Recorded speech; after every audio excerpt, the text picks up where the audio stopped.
श्री गुरु तेग बहादुर साहिब के 350वें शहीदी दिवस को समर्पित पंजाब सरकार की श्रद्धा और सत्कार से भरपूर पहल। पंजाब के 23 जिलों में गुरु साहिब के जीवन और बलिदान को दर्शाते light and sound show Srinagar, Gurdaspur, Faridkot और तख्त श्री दमदमा साहिब, तलवंडी साबो से अनंतपुर साहिब तक 4 महान नगर कीर्तन तथा 23, 24 और 25 नवम्बर को अनंतपुर साहिब में होने वाले भव्य समागमों में मुख्यमंत्री सरदार भगवंत सिंह जी मान की ओर से सभी को नतमस्तक होने का हार्दिक अनुरोध। आइए अपनी अटूट श्रद्धा और सत्कार के साथ इन समागमों का हिस्सा बने। अस्सलाम वालेकुम नाजरीन, आज 22 नवंबर है और मैं आपका दोस्त नदीम अकरम हाजिर हूं मिडल ईस्ट की 10 सबसे बड़ी, सबसे तगड़ी और सबसे हिला देने वाली खबरों के साथ। आज की हर हेडलाइन सीधा आपके दिल तक जाएगी। कहीं ट्रंप के दफ्तर में गरजता मुस्लिम शेर है, कहीं रहबरे इनकलाब का पुरअसर दाखिला है, तो कहीं इजरायली ड्रोन हमले में लुबनान का चीखता दर्द है। एक तरफ अमेरिका ईरान पर नई डील की बात कर रहा है। ये तमाम बड़ी खबरें आपके स्क्रीन पर होंगी, जहां पहली खबर देख सकते हैं, ट्रंप के दफ्तर में गरजता मुस्लिम शेर ममदानी। दोस्तों, ये वीडियो न्यूयॉर्क की है, दुनिया का सबसे अमीर शहर, लेकिन हकीकत यह है कि हर 5 में से एक शख्स सिर्फ 2.90 की ट्रेन या बस की सवारी तक अफोर्ड नहीं कर पा रहा है। ये सिर्फ महंगाई नहीं, ये सिस्टम की नाकामी है, जहां अमीर और मजदूर के बीच की खाई रोज बढ़ती जा रही है। आज मैंने ट्रंप से साफ कहा कि अब वक्त है कि सियासत का मरकज वापस उन लोगों को बनाया जाए जो सुबह से रात तक खून पसीना बहाकर भी पीछे रह जाते हैं। न्यूयॉर्क जैसे शहर में अगर आम आदमी 2.90 नहीं दे पा रहा, तो यह आर्थिक नाबूदी की सबसे बड़ी निशानी है। और अब जरूरत है कि सियासत को जनता की तरफ मोड़ने का, ना कि अरबपतियों के दफ्तरों के चक्कर लगाने का। वहीं आप दूसरी खबर देखिए, रहबरे इनकलाब का इमाम खुमैनी हुसैनिया में पुरअसर दाखिला। दोस्तों, एक बेहद रूहानी और पुरअसर लम्हा कैमरे में कैद हुआ जब रहबरे इनकलाब हजरत आयतुल्लाह खामेनी इमाम खुमैनी हुसैनिया में दाखिल हुए। हजरत फातिमा ज़हरा अलैहिस्सलाम की शहादत की पहली रात की मजलिस में शिरकत करने के लिए हुसैनिया का माहौल सुकूत से भरपूर था, जैसे पूरी फिजा इबादत और अज़ा में डूबी हो।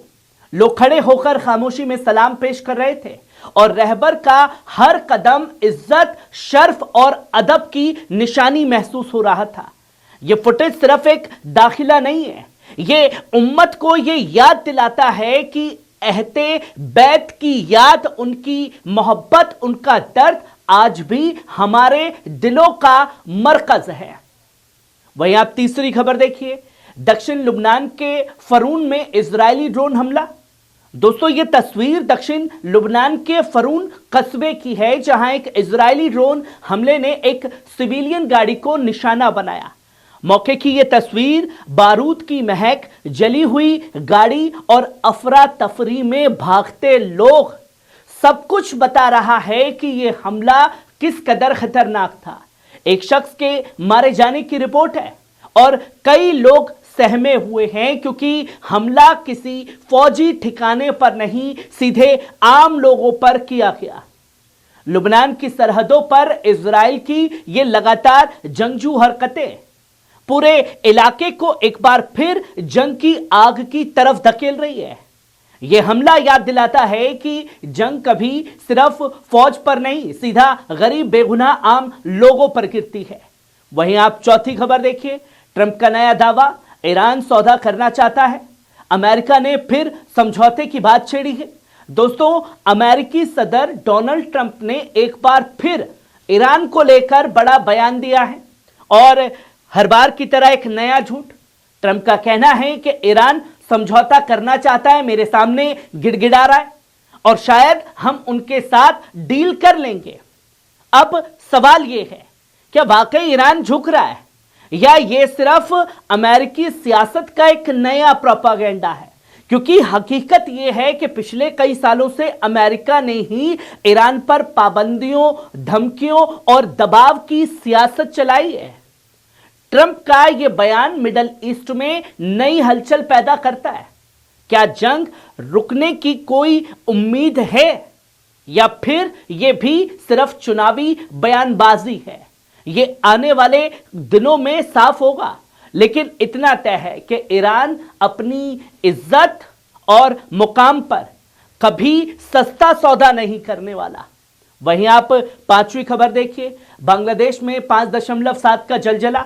दोस्तों, बांग्लादेश में आज सुबह 5.7 मैग्नीट्यूड का जलजला आया, जिसने कई इलाके खासकर ढाका में भारी तबाही मचा दी। पहली रिपोर्ट्स के मुताबिक कम से कम 5 लोग, जिनमें एक बच्चा भी शामिल है, उनका इंतकाल हो गया और करीब 100 अफराद जख्मी बताए जा रहे हैं। जोरदार झटके से इमारतें तक हिल गई हैं, कई जगह दीवारें गिर पड़ी, लोग घरों से चीखते हुए बाहर भागे। पूरा माहौल खौफ और अफरा तफरी का था। मलबे से अभी भी लोगों को निकाला जा रहा है और रेस्क्यू टीमें 24 घंटे काम पर लगी रही। यह हादसा एक बार फिर याद दिलाता है कि जलजले की मार सबसे ज्यादा गरीब और बेबस लोगों पर पड़ती है। दुआ है कि बांग्लादेश इस वक्त से जल्दी निकल आए। वहीं आप छठी खबर देखिए, अमेरिका यूएई की एक बड़ी मुलाकात। दोस्तों, सूडान की खूनी जंग को खत्म करने के लिए अमेरिका और यूएई के बीच आज अहम बातचीत हुई। अमेरिकी secretary of state Marco Rubio और यूएई के फॉरेन मिनिस्टर शेख अब्दुल्ला बिन जायद ने फोन पर मुलाकात की। अमेरिका का कहना है कि दोनों मुल्क सूडान में फौरी और इंसानी हमदर्दी की बुनियाद पर सीज फायर चाहते हैं, ताकि बेकसूर लोगों तक मदद पहुंच सके।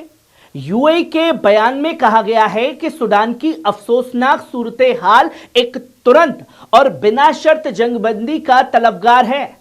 शेख अब्दुल्ला ने ट्रंप के हालिया बयान और जंग रोकने की कोशिश का भी खैर मकदम किया।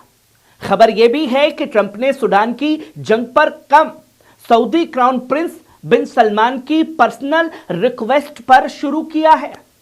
इस बीच सूडानी फौज का इल्जाम है कि यूएई आरएसएफ मिलिशिया की मदद कर रहा है, लेकिन यूएई ने इसे सख्ती से नकार दिया है। सूडान की जंग कब रुकेगी, ये अब इन्हीं कूटनीतिक कोशिशों पर निर्भर है। वहीं आप सातवीं खबर देखिए, दुबई एयर शो में भारतीय तेजस लड़ाकू विमान जहाज क्रैश। दोस्तों, आज दुबई एयर शो में एक बेहद दर्दनाक हादसा हुआ। भारत का तेजस लड़ाकू जहाज जो फ्लाइंग डिस्प्ले के लिए हिस्सा ले रहा था, उड़ान के दौरान क्रैश हो गया और इस हादसे में पायलट की मौके पर ही मौत हो गई। दुबई के मीडिया ऑफिस ने कंफर्म किया है कि दोपहर 2:10 पर यह जहाज डेमो फ्लाइट के दौरान गिरा। तेजस हिंदुस्तान एरोटॉनिक्स लिमिटेड यानी कि हेल का पूरी तरह देसी सिंगल इंजन फाइटर जेट है, जिसे भारत और कमजोर होती फाइटर स्क्वाड्रन को मजबूत कर रहा है। खासतौर पर चीन की बढ़ती मिलिट्री मौजूदगी और पाकिस्तान से उसके रक्षा ताल्लुक के बीच भारत ने हाल ही में हेल से 97 तेजस खरीदने का कॉन्ट्रैक्ट किया है और इससे पहले 83 तेजस का समझौता भी हो चुका है, लेकिन कई डिलीवरीज इंजन की कमी की वजह से ताखीर का शिकार है। दुबई का यह हादसा हिंदुस्तान की मिलिट्री एविएशन कम्युनिटी के लिए एक बड़ा सदमा है। वहीं आप आठवीं खबर देखें, कब्जे वाले वेस्ट बैंक में इजरायली फोर्सेस का कहर। दोस्तों, कब्जे वाले वेस्ट बैंक में हालत एक बार फिर खतरनाक मोड़ पर पहुंच गए हैं। रमला के करीब कफर अकाब में इजरायली फोर्सेस की रात भर की रेड के दौरान 2 फलस्तीनी किशोर 16 साल के सामी इब्राहिम मशेखा और 18 साल के अमर खालिद अल मुअर्बा गोली लगने से शहीद हो गए। मकामी लोगों का कहना है कि फोर्सेस ने रात में शहर के चारों तरफ से घेराबंदी कर ली, छतों पर स्नाइपर तैनात किए और फिर अचानक फायरिंग शुरू कर दी। गजा में 10 अक्टूबर की सीज फायर के बाद जहां जंग थमी है, वहीं वेस्ट बैंक में तशद्दुद लगातार बढ़ता जा रहा है।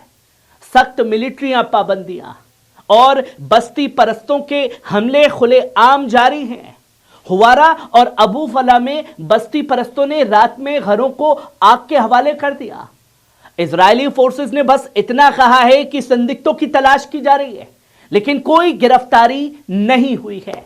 सिर्फ इसी महीने 6 फलस्तीनी नाबालिग शहीद किए जा चुके हैं। ये हालत बताने के लिए काफी है कि वेस्ट बैंक आज किस आग में जल रहा है। वहीं आप 9वीं खबर देखिए, सूडान में जंग और सख्त, बुरहान का ऐलान। दोस्तों, सूडान में जंग एक बार फिर खतरनाक और खूनी मोड़ पर पहुंच गई है। सूडान के सरबराह सियासत और फौज के सरबराह अब्दुल फताह अल बुरहान ने साफ ऐलान किया कि रैपिड सपोर्ट फोर्सेस का पूरी तरह खात्मा।